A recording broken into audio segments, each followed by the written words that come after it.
আমরা জানি অসহায় মানুষের জন্যই তো এই কন্ট্রোলটি দেওয়া। দুয়ারের সরকার বাড়িতে বাড়িতে এসে দেওয়ার কথা ছিল, কিন্তু বাড়িতে তো দিতে পারবে না। তো এক জায়গায় বসে মালটি বিতরণ করবে, কিন্তু প্রতিটি কার্ডে যদি 1 কেজি করে কম দেওয়া হয় তাহলে বোঝো কথাটাই। তাহলে যদি 5টা কার্ড থাকে তাহলে কয় কেজি কম হবে? এরকম করে সবাইকে কম দিচ্ছে এই ডিলারের নামটি হলো পমেলা দাস। তো পমেলা দাস তো আসতে পারে না, তো একটি কর্মচারী রেখেছে আমাদের গ্রামের মহাদেব। তো উনি সবাইকে দিচ্ছে, কিন্তু প্রতিটা কার্ডে কম দিচ্ছে, আবার ওজনে কম দিচ্ছে। এরকম করে করলে কিন্তু চলবে না। তো সরকারের কাছে দাবি, এদের লাইসেন্সটা বাতিল করুন। আর আমার যে ভিডিওটি বেশি বেশি করে শেয়ার করে সরকারের খাদ্য দপ্তরের কাছে পাঠিয়ে দেওয়া হোক। চালটাও তো ভালো দিচ্ছে না, চালটি একদম জঘন্য।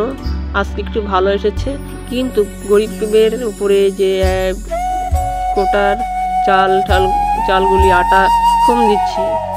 আর যদি কেউ কিছু কথা বলে তাদেরকে হুমকি দিচ্ছে যে আজকে তোরা মাল পাবি না।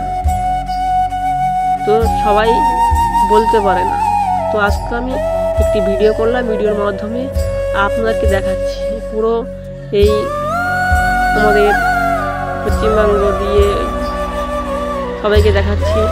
এর উপরে অ্যাকশন যদি না নেয় সরকার, তাহলে কিন্তু অনেক বড় ভুল করবে। গরিবের জন্য কন্ট্রোল দিচ্ছে, তো কেন ডিলার কেন নিজের জন্য রাখবে?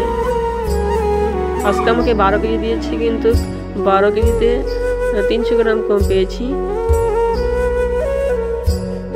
তো এরকম করে যদি 300 গ্রাম আমাকে কম দেয় তাহলে তো ডিলারের গুটি লাল।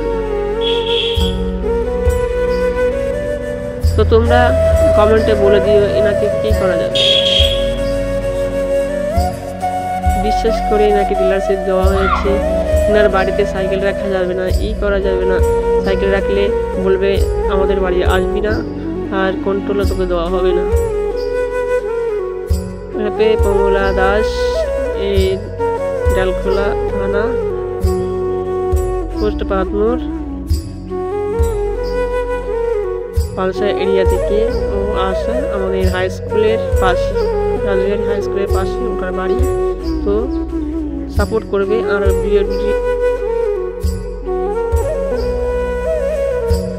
সবাই মানুষের প্রতি ভালোবাসা বজায় রাখুন। আর আমার যে ভিডিওটি বেশি বেশি করে শেয়ার করুন। আর রেশন দোকানে আজকে 1 কেজি করে রেশন কম দেওয়া হচ্ছে প্রতিটি মাথা প্রতি। তোমরা কি বলতে চাও কমেন্টে বলে দাও।